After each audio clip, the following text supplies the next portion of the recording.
Tel-Aviv Belediyəsinin Qaracalar kəndində quldurluq hadisəsi baş veribdir. Gürcüstan Daxili İşlər Nazirliyi bildirir ki, hadisə ilə bağlı 3 nəfər saxlanılıbdır.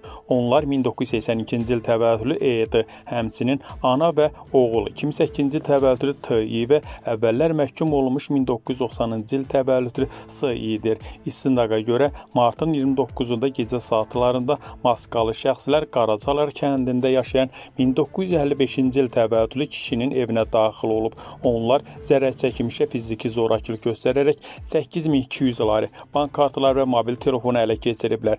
Polis əməliyyat tədbirləri nəticəsində şübhəliləri saxlayıb və oğurlanan əşyaları maddi sübut kimi götürübdür. Faktla bağlı istintaq quldurluq maddəsi ilə aparılır. Həmin cinayətə görə 12 ilə qədər həbs cəzası nəzərdə tutulur. Son günlər Gürcüstandan 103 xarici ölkə vətəndaşı deportasiya olunubdur. Gürcüstan Daxili İşlər Nazirliyinin Miqrasiya Departamentinin məlumatına görə ölkədən çıxarılanlar arasında Türkiyə, Hindistan, Rusiya, Pakistan, Çin, Azərbaycan və digər ölkələrin vətəndaşları var. Qurum bildirir ki, yalnız mart ayında ölkədən 360 nəfər qeyri-qanuni miqrant deportasiya edilibdir. 2026-cı ilin ilk 3 ayında isə ümumilikdə 904 nəfər ölkədən çıxarılıbdır. Qanunvericiliyə uyğun olaraq deportasiya olunan şəxslərə Gürcüstana yenidən giriş qadağası tətbiq edilib.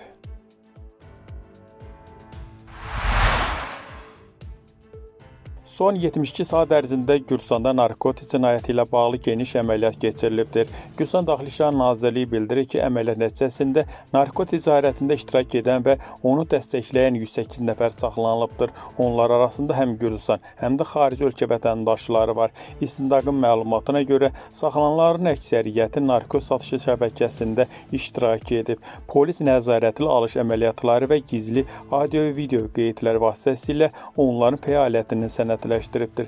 Əməliyyat zamanı kokain, heroin, metadon və digər narkotik vasitələr, həmçinin qablaşdırma materialları və satışdan əldə edilən pul vəsaitləri götürülübdür. Bu cinayətlərə görə 20 ilə qədər və ya ömürlük həbs cəzası nəzərdə tutulur.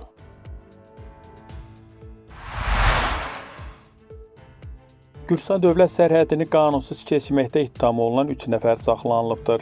Gürcüstan Daxili İşlər Nazirliyinin sərhəd polisi bildirir ki, saxlanılan şəxslər 1992-ci il təvəllüdlü Ç.Ç, 1992-ci il təvəllüdlü X.O və 2006-cı il təvəllüdlü A.H-dır. İstintaqa görə 2 nəfər Gürcüstan-Ermənistan sərhədini keçid məntəqəsindən kənar qanunsuz keçib. Digər şəxs isə Gürcüstan-Türkiyə sərhədini qanunsuz keçərək ölkəyə daxil olubdur. Onlardan ikisi ölkədən deportasiya edilibdir. Bir nəfər barəsində isə cinayət işi açılıbdır. Həmin maddə üzrə 5 ilə qədər həbs cəzası nəzərdə tutulur.